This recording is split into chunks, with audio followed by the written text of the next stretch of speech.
Fathers, love everyone, and welcome to the daily devotional for August the 23rd from Finders Keepers, Finders of Truth, Keepers of Faith. Today's quote: "Great sermons lead the people to praise the preacher. Good preaching leads the people to praise the Savior." Charles Finney. This one's entitled, "It's important to distinguish heretical faith from erring faith." Heretical faith must be exposed and destroyed. Erring faith must be lovingly corrected with patience and great instruction.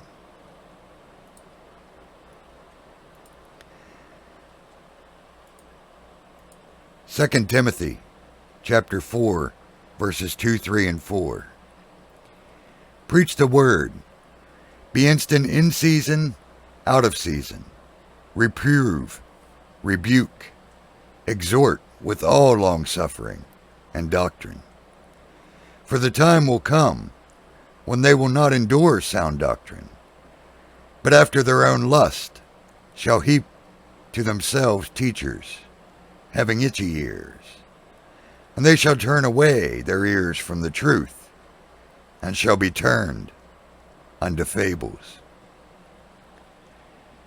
James chapter 5, verses 19 and 20. "Brethren, if any of you do err from the truth, and one converts him, let him know that he which converteth the sinner from the error of his way shall save a soul from death, and shall hide a multitude of sins." We are to destroy speculations and every lofty thing raised up against the knowledge of God, and take every thought captive to the obedience of Christ. 2 Corinthians chapter 10, verse 5. "Casting down imaginations and every high thing that exalteth itself against the knowledge of God, and bringing into captivity every thought to the obedience of Christ." Sometimes these mind-invading thoughts come from heretical false believers. Other times they come from deceived yet sincere believers, or from young believers not being taught by the Spirit of truth.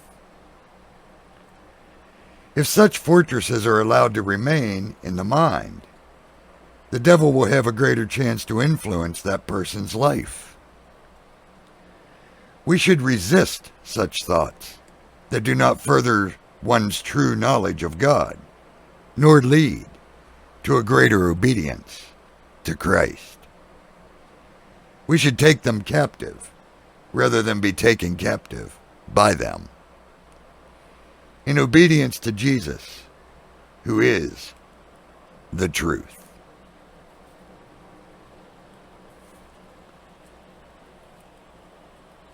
Some can't understand why I may expose this person's doctrine and yet still associate with this person who may believe a good bit of that same doctrine. And it's all because we have to distinguish erring faith from straight up heretical faith. If a person's still seeking the truth and just erring on their ways, then we are to correct them with patience and instruction. But if a person's already set in their ways, preaching a false gospel or a false Jesus, we are to destroy those things. We are to expose them and destroy them. You cannot teach someone who already thinks they know. Don't forget to pray for the children, our fellow brothers and sisters all around the world, and those lost in the darkness, so they too can come to the light. May our Father bless you, keep you, be gracious unto you, and give you peace. See you next time.